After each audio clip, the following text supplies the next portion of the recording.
The struggle for civil rights in the United States during the mid-20th century was a tumultuous and transformative period, marked by the unwavering determination of individuals like Martin Luther King Jr. Driven by the principles of nonviolence and equality, King emerged as a charismatic leader, inspiring countless others to join the movement for racial justice and social change. Martin Luther King began his career as a Baptist preacher, but went on to lead a sweeping grassroots effort to end racial discrimination, known as the Civil Rights Movement. Along the way, Martin Luther King Jr. made history and emerged as one of the most influential leaders of the 20th century. Before the Civil Rights Movement began, segregation policies known as the Jim Crow laws kept African Americans in a separate and generally inferior world from that of whites. African Americans went to separate public schools, ate at separate restaurants, and had to use separate public restrooms. They were forced to sit in the back of buses and give up their seats to any white people standing. Martin Luther King organized one of the biggest marches in the history of the Civil Rights Movement, bringing over 200,000 people to the nation's capital to demand equality for blacks and urge Congress to pass pending civil rights laws. Standing at the base of the Lincoln Memorial, King spoke the words, "I have a dream today," describing his hope for a future in which all men would be brothers. In 1964, he was awarded the Nobel Peace Prize for his nonviolent struggle for civil rights for the Afro-American population. Yet, even as he advocated for peaceful means to achieve his goals, King found himself confronting a storm of hatred, hostility, and concerted efforts to undermine his influence. In this video, we delve into the paradoxical challenges faced by Martin Luther King Jr., a beacon of nonviolent activism who became a target of intimidation, facing 29 arrests, numerous allegations, and accusations aimed at quelling his indomitable spirit and halting the momentum of the civil rights movement. Before we get right into the video, please smash the like button and subscribe to the channel to keep informed of our eye-opening black narrative. Though King's name is known worldwide, many may not realize that he was born Michael King Jr. in Atlanta, Georgia on January 15, 1929. His father, Michael King, was a pastor at the Ebenezer Baptist Church in Atlanta.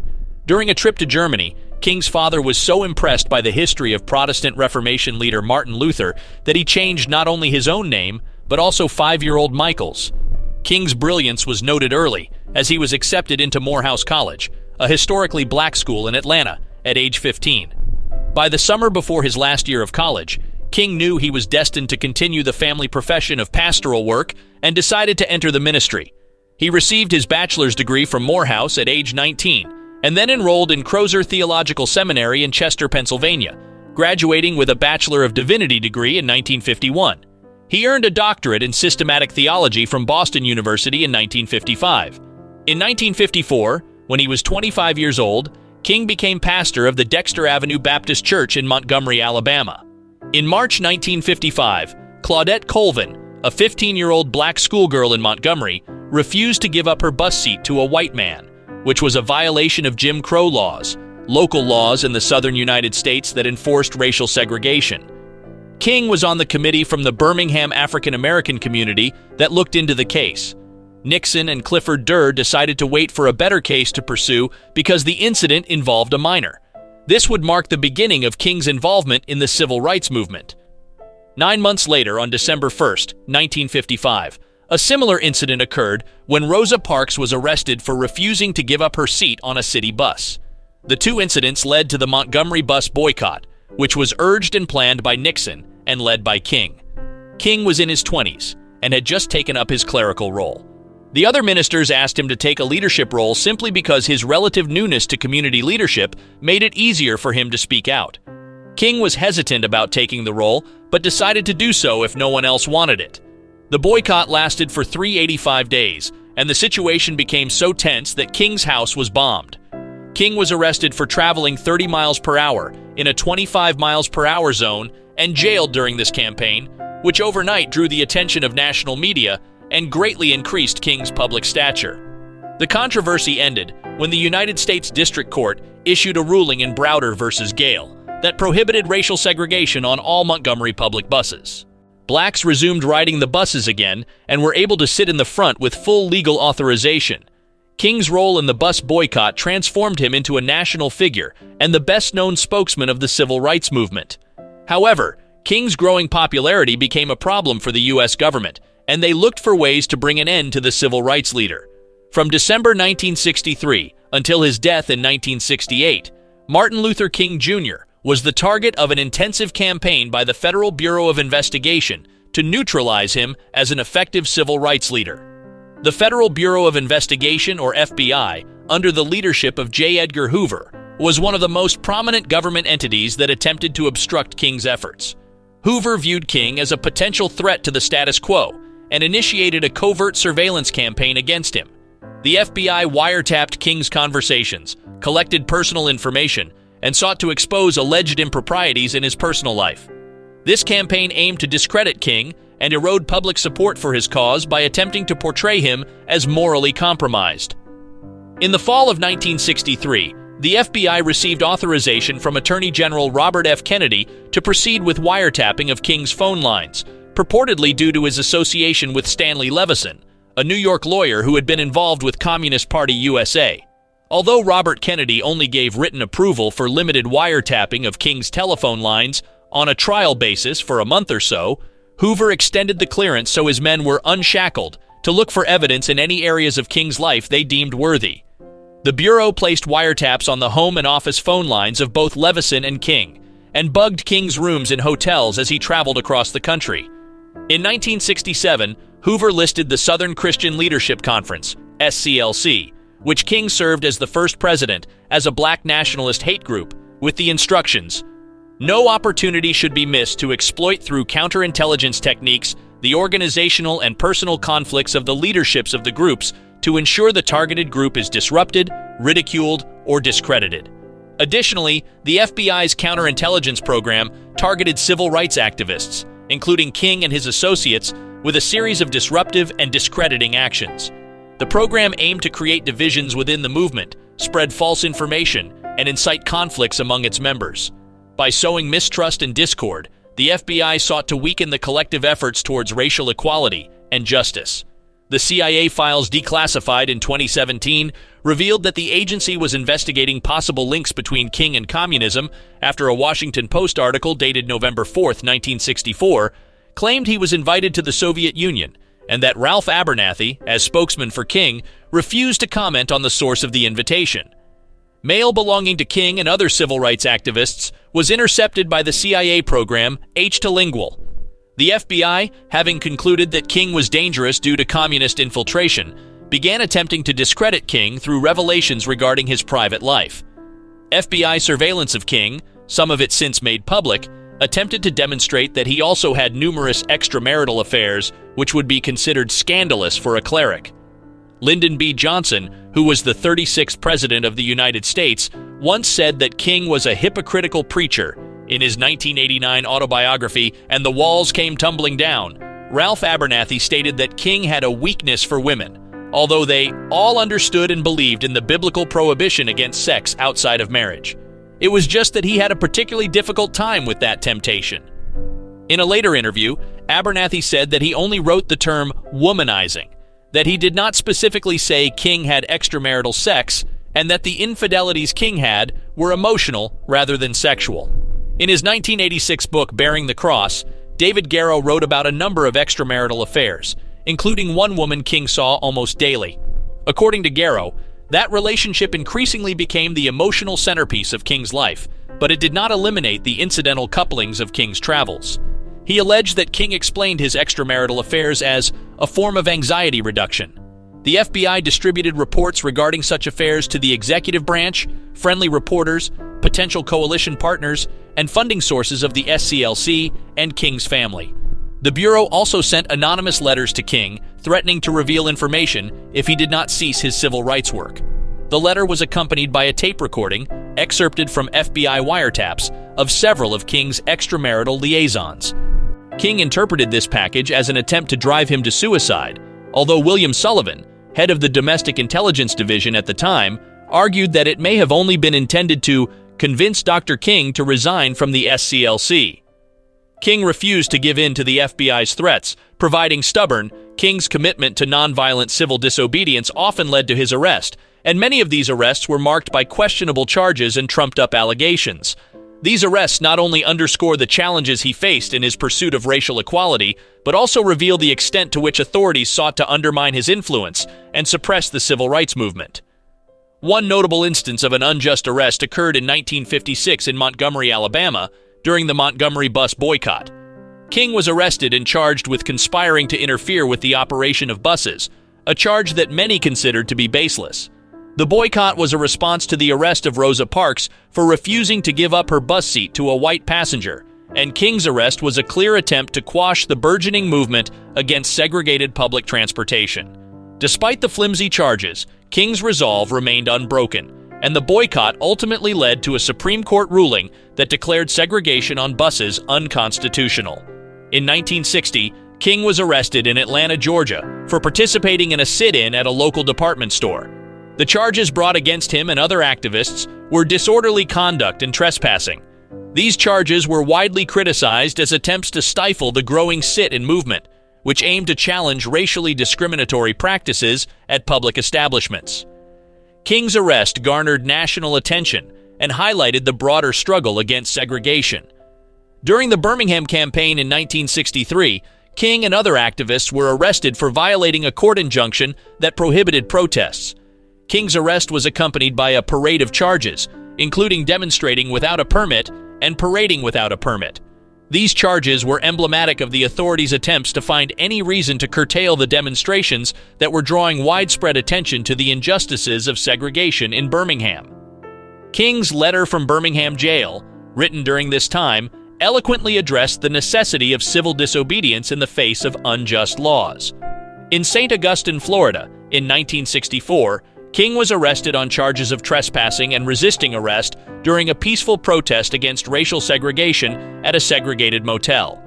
The arrest reflected the local authorities' unwillingness to tolerate demonstrations that challenged the deeply entrenched racial hierarchy. King's willingness to risk arrest to highlight such issues demonstrated his commitment to drawing attention to the broader struggle for civil rights. King's arrest in Selma, Alabama, during the voting rights demonstrations of 1965 is particularly noteworthy. He was arrested on charges of parading without a permit, obstructing a sidewalk, and demonstrating without a permit. These charges were widely criticized as attempts to suppress the voting rights movement, which aimed to dismantle discriminatory barriers preventing black citizens from exercising their right to vote. King's leadership and arrest drew national and international attention to the cause, culminating in the historic Selma to Montgomery March and the eventual passage of the Voting Rights Act of 1965. These instances represent just a few examples of the 29 arrests that Martin Luther King endured throughout his advocacy for civil rights. Many of these arrests were marked by unjust charges and exaggerated allegations, revealing the extent to which those in power sought to undermine his influence and curtail the progress of the movement. Despite the challenges and risks, King's unwavering commitment to nonviolence and his willingness to face arrest underscore the depth of his dedication to justice, equality, and ending racial segregation in the United States. Certain organizations, such as the Ku Klux Klan or KKK and other white supremacist groups, vehemently opposed King's vision of a racially integrated society. These organizations resorted to violence, intimidation, and terrorism to suppress the civil rights movement. They orchestrated bombings, assassinations, and other acts of terror to create an atmosphere of fear and hinder progress.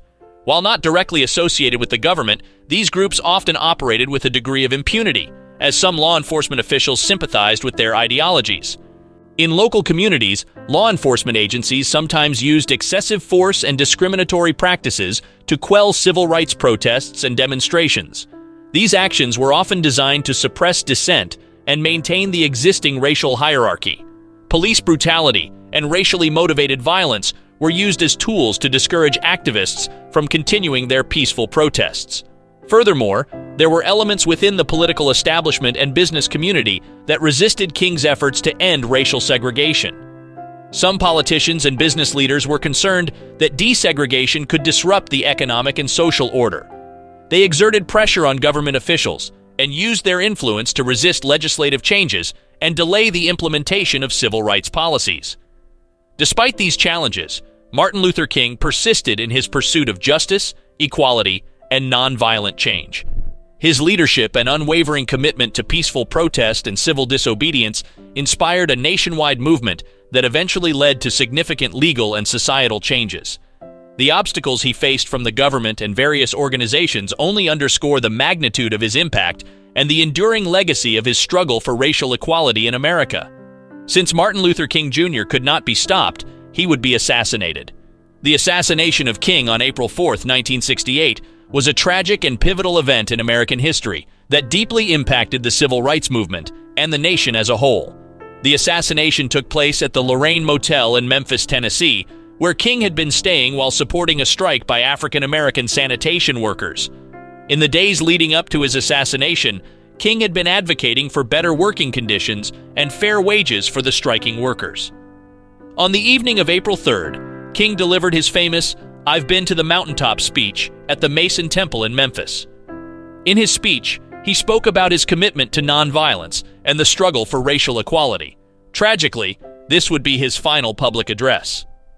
The next day, on April 4th, King stood on the balcony outside his motel room at the Lorraine Motel. As he conversed with colleagues, he was fatally shot by a single gunshot fired by James Earl Ray from a nearby boarding house. The assassination shocked the nation and the world, and it led to an outpouring of grief and anger. Surprisingly, the law enforcement authorities claim there is no evidence that Ray was linked to the government or supremacist organizations in the planning or execution of the assassination. Ray's actions seem to have been primarily driven by his own personal beliefs and grievances. King's assassination triggered a wave of protests, demonstrations, and riots in many cities across the United States. The African American community, already frustrated by years of systemic racism and inequality, was devastated by the loss of their beloved leader.